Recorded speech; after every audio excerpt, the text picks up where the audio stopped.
Good morning मेरी प्यारी सभी यूट्यूब फैमिली। बिना कुकिंग ब्लॉग्स में आप सभी लोगों का बहुत बहुत स्वागत है। और ये पापड़ देखकर आप लोगों को क्या लग रहा है कि आप लोगों को भी बनाना चाहिए या नहीं? अगर बनाना चाहिए तो आप पूरी रेसिपी देखिए, पूरी छोटी छोटी टिप्स के साथ में मैंने आप लोगों के साथ में शेयर किया है कि हमें ऐसे पापड़ कैसे बनाना चाहिए, जो कि बहुत ही सिंपल और आसान तरीका है और कोई भी आराम से बना सकता है।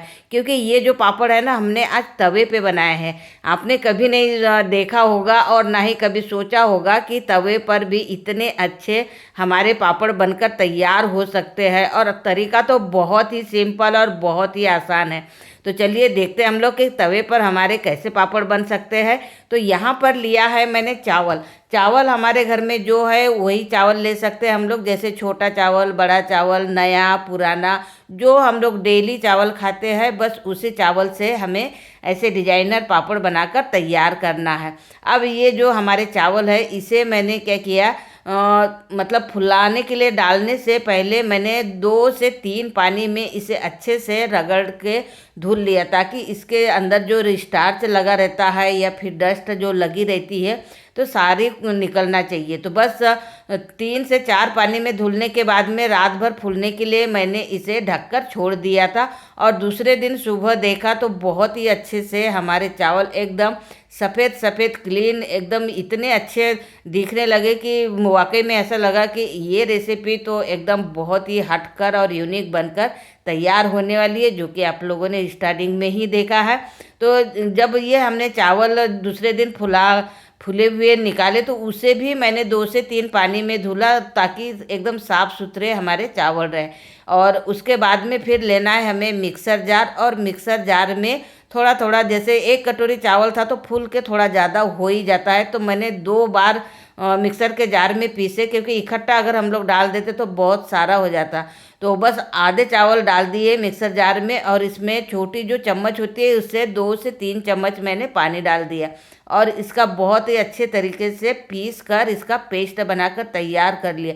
और बहुत जल्दी पीस जाते हैं, बिल्कुल भी समय नहीं लगता है। लेकिन हाँ, जब हम लोग मिक्सर जार में चावल डालेंगे तो पानी की मात्रा बिल्कुल कम होना चाहिए। बस हमारा चावल पिसा जाए उतना ही पानी डालना। ये मान के चलिए कि अगर आधा जार अगर हमारा चावल है तो उसमें 2 ही चम्मच या ज़्यादा से ज़्यादा छोटी वाली चम्मच से 3 चम्मच पानी डालना है। इससे ज़्यादा बिल्कुल भी हमें नहीं डालना है, क्योंकि जो हम लोग डो या फिर लिक्विड जो बनाने वाले हैं चावल का, वो हमें गाढ़ा ही चाहिए, पतला नहीं चाहिए ज़्यादा।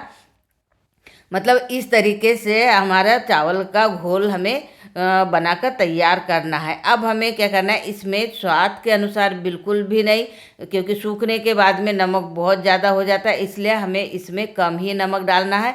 कम नमक डाल के इसे 4 से 5 मिनट तक बहुत अच्छे से फेंटना है, जिससे कि हमारा जो चावल का डो है वो एकदम हल्का फुल्का हो जाए और हमारे हल्के फुल्के पापड़ बनकर तैयार हो।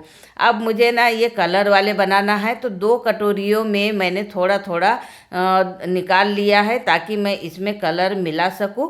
तो ये देखिए, मतलब इस तरीके से हमें बहुत ज़्यादा नहीं मिलाना है कलर, और ना ही ज़्यादा हमें इसमें कटोरियों में निकालना है। आधा कटोरी से भी कम ही है। अब इसमें हमें फ्रूट कलर मिलाना है। जैसे फ्रूट कलर भी जैसे लिक्विड वाला भी आता है या फिर सूखा वाला भी आता है। तो क्या, लिक्विड वाला जल्दी ख़राब हो जाता है, सूखा वाला रखा भी रहता है तो जल्दी ख़राब नहीं होता है। इसलिए मैंने सूखा वाला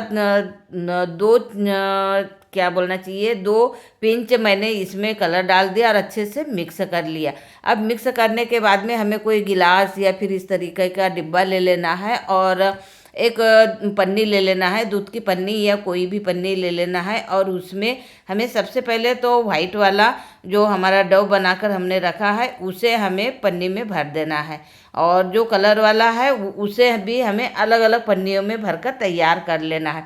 मतलब सभी को एक साथ में पन्नी में भर के तैयार करेंगे तो जल्दी फटाफट से हमारे पापड़ बनकर तैयार हो जाएंगे। तो बस इस तरीके से हमें पूरा मुंह बंद करना है, तो उसके लिए एक साथ में करके हमें इसे रबड़ बैंड से पैक कर देना है। और बहुत ही आसान और सिंपल तरीका है। वैसे अक्सर करके ना ये जो दूध वाली पन्नियाँ होती है ना, ये कोई भी अगर हम लोग रेसिपी बनाते हैं ना उसके लिए बहुत बेस्ट होती है। एक तो चिपकता नहीं है और साथ में इसका साइज भी इतना अच्छा है कि आराम से हमारे हाथ में आ जाता है। चलिए हमने पूरा यहाँ पैक करके रख दी है पन्नियाँ। अब हमें जलाना है गैस, और गैस की आंच को हमें कम कर देना है, बिल्कुल तेज़ नहीं करना है, कम कर देना है। और उसके बाद में रखना है तवा जिस पे हम लोग डेली रोटी बनाते हैं। तो बस उस तवे पे ना हमें हल्का हल्का तेल लगा लेना है, और वो भी पहली बार जब हम लोग पहला पापड़ बनाएंगे उसी के लिए हमें लगाना है, क्योंकि दूसरा पापड़ अगर बनाएंगे तो तब हमें तेल लगाने की ज़रूरत बिल्कुल भी नहीं पड़ेगी। तो बस पहला पापड़ बनाने के लिए हमने तेल लगाकर छोड़ दिया तवे को, और उसके बाद में बहुत छोटा, एकदम बहुत छोटी मतलब पन्नी जैसे क्या बोलना चाहिए इसका, कैंची से होल करना है, बहुत छोटा एकदम पतला। और उसके बाद में पतला करने के बाद में इस तरीके से हमें तवे पर पूरा राउंड राउंड राउंड राउंड ऐसे पूरा घुमा देना है। और यकीन मानिए ये पूरा पापड़ ना हम लोग इस तरीके से बनाते बनाते ही ये सूखने लग जाता है, तो बहुत जल्दी हमारा पापड़ बनकर तैयार हो जाता है। तो ये देखिए, कहीं अगर मान के चलो कि अगर कहीं मोटा है कहीं पतला है, उससे कोई फ़र्क नहीं पड़ता, बस हमारा पापड़ बेस्ट होना चाहिए। तो बस इस तरीके से ये देखिए पूरा सूख गया ना, बहुत जल्दी एकदम डालते डालते ही पूरा सूख कर तैयार हो गया। अब हमें क्या करना है, इसे हमें थोड़ा सा इसका कोना पकड़ना है, और फिर हमें इसे इस तरीके से फोल्ड कर देना है। फोल्ड करने के बाद में फिर दूसरा भाग हमें उठाना है और दबाते हुए रखना है, और उसके बाद में दूसरा भाग हमें इस तरीके से उठाना है, इसे भी हमें फोल्ड कर देना है। फिर हमें उसी साइड से या फिर दूसरे साइड से भी उठा सकते हैं, बस इस तरीके से फिर उठाना है, और फिर हमें फोल्ड करके इसे दबा देना है। दबाने से क्या है, हमारा एकदम दबा रहेगा तो एक जैसा पापड़ दिखेगा। और ये देखिए कितना अच्छा हमारा बिना टेंशन वाला पापड़ बनकर तैयार हो गया है। वो तवे पे भी मतलब हम लोग आराम से पापड़ बनाकर तैयार कर सकते हैं। चलिए दूसरा पापड़ भी हम लोग देख लेते हैं कि कैसे बनता है, नहीं तो कभी कभी कंफ्यूज हो जाते हैं ना कि एक बार में ही कैसे हुआ है। तो ये देखिए मतलब इस तरीके से हमें बनाकर थोड़ा सा पलटी कर देना है, और बिल्कुल तेल नहीं लगाया मैंने, पहली बार ही तेल लगाया था, है ना। और फिर दूसरी बार फिर हमें इसे और पलटी कर देना है, या फिर अगर नहीं हो रहा है तो आप एक साइड में ही साथ में ही पलटी कर सकते हैं, डबल नहीं भी किया तो भी कोई दिक्कत नहीं है। अगर बड़ा है तो हमें 3 फोल्ड करना पड़ेगा, और अगर छोटा बना रहे हैं तो 2 फोल्ड में ही हो जाएगा।